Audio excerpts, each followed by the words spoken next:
Alright, so this is a quick tutorial on the equivalence of matter and energy. It's built off of Einstein's equations from special relativity. We will look at a particular process, matter-antimatter, even though we haven't really discussed antimatter, but it's a simple process to illustrate how we can apply conversions of mass-energy or energy to mass. In class, we'll go into more detail on other important processes where this happens, namely fusion and fission. But for right now, let's just get an idea of what's going on. So it all started in 1905 when Einstein published 3 papers, and the most important one for many people was on special relativity. In class, we talked about that the main tenets of special relativity is the speed of light is constant in all frames of reference, and as a consequence, space and time must be relative to all observers. Okay. Now that's not the topic of discussion here, but this is where it all started. So when you look at the idea that space and time are relative to observers and the speed of light is constant, out of that comes, amongst other things, that there's an interesting relationship between matter and energy, which classically is thought to be completely mutually exclusive from one another. Either you are matter and have mass, or energy with no mass but energy. So when we take into account relativistic effects, in other words, when something is moving close to the speed of light, the energy of a moving particle has 2 components.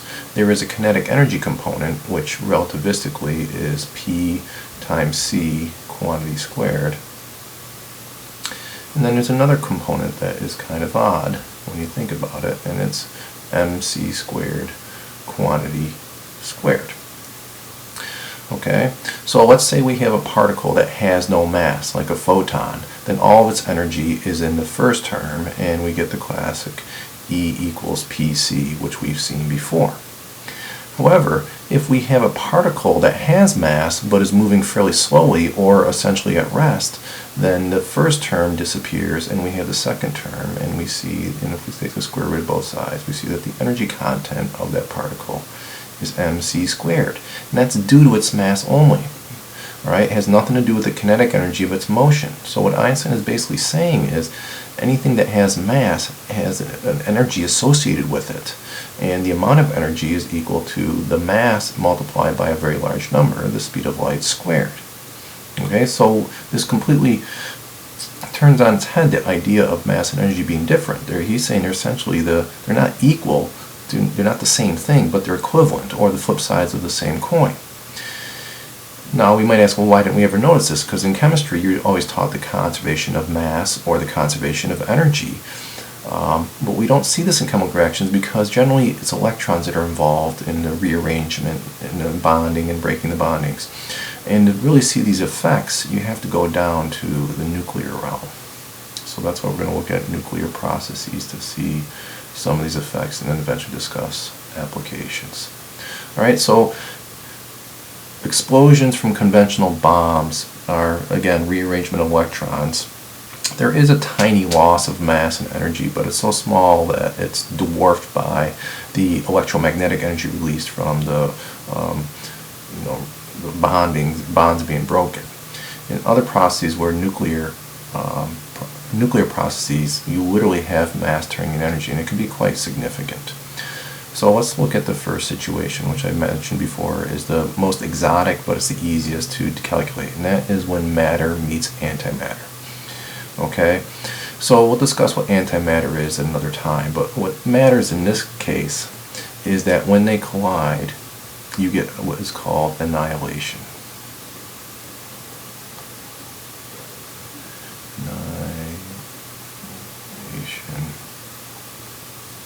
Okay, so that should be an I of mass. Okay, so the mass is gone. It's not rearranged into smaller parts. It's literally destroyed, and out of it you get pure energy.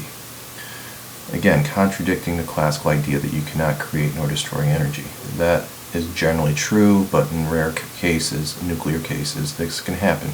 So schematically, we can look at an electron meeting an anti-electron. An anti-electron is essentially an electron with a positive charge. They collide. There is no flash, but that's just to indicate the reaction, and out of it come 2 gamma photons. Okay, so that's our energy in the form of photons.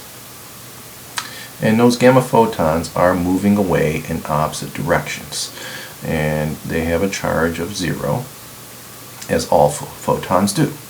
Now you might ask, if these two collide and create energy in the form of photons, why do you need to have two of them? Why can't there just be one energetic photon that is equivalent to two of these masses? That's simply to conserve momentum.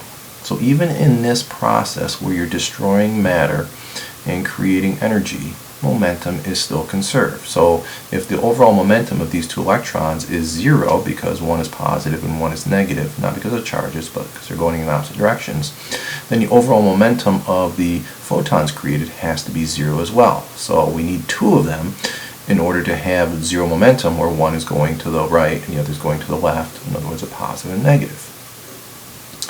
The reason they must come out to be photons is to conserve charge. In other words, the overall charge before the annihilation was 0. We have a -1 and a +1. So we need to have 0 charge afterwards. So with two particles, with no mass, the only thing that fits the bill would be photons. Okay, so let's do a mathematical calculation now. In this example, how much energy is released? Well, we use this equation, E equals mc squared, and we just got to figure out the masses. Since there's two particles, there's going to be 2 times the mass of each particle. The mass of an electron and a positron is 9.1 times 10 to the negative 31 kilograms. So if we apply E equals mc squared, where again c squared would be 3 times 10 to the 8th meters per second quantity squared. Alright, plug the numbers in your calculator and you'll see that it's a fairly small number, 1.64 times 10 to the negative 13 joules. And again, you should type this on your calculator and make sure you're getting this value. Common mistake is to forget the square of the speed of light. Alright, this is a very tiny value of energy, but it's quite a bit for this amount of mass. Okay, we can do a quick calculation maybe in a little bit. But since this is a small unit of energy, we often want to express this in electron volts. So if you recall, 1 electron volt equals 1.6 times 10 to the negative 19th joules. We can take this value, divide by this number to get the electron volts.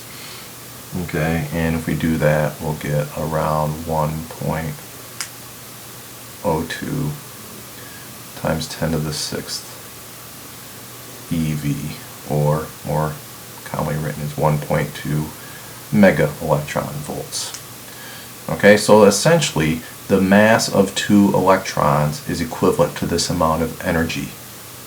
Or the mass of 1 electron would be about 0.5 MeV, which is a very common way to express its mass. Last thing we could ask is how could we determine that these indeed give us gamma photons? Well, we'd have to find the frequency. Okay. And how would we find the frequency of those photons? Well, we simply use Planck's law. Right? We could say that the energy of 1 photon equals h times f. So we take half of this value, solve for f, and we should get somewhere where f is approximately 10 to the 20th or so hertz, which is well into the gamma part of the spectrum.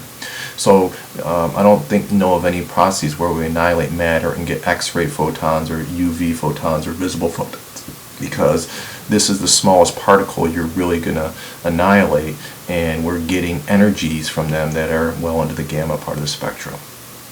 Okay, I suppose this might occur for quarks, but I'm not positive about this. Alright, so I'll leave for you to do this practice problem. It's essentially the reverse of what we talked about. We have 2 photons of a fairly high frequency collide, produce a particle and antiparticle. So calculate the total energy of them using Planck's law, then do the overall mass of the particles created, and then talk about the charges and the momentum.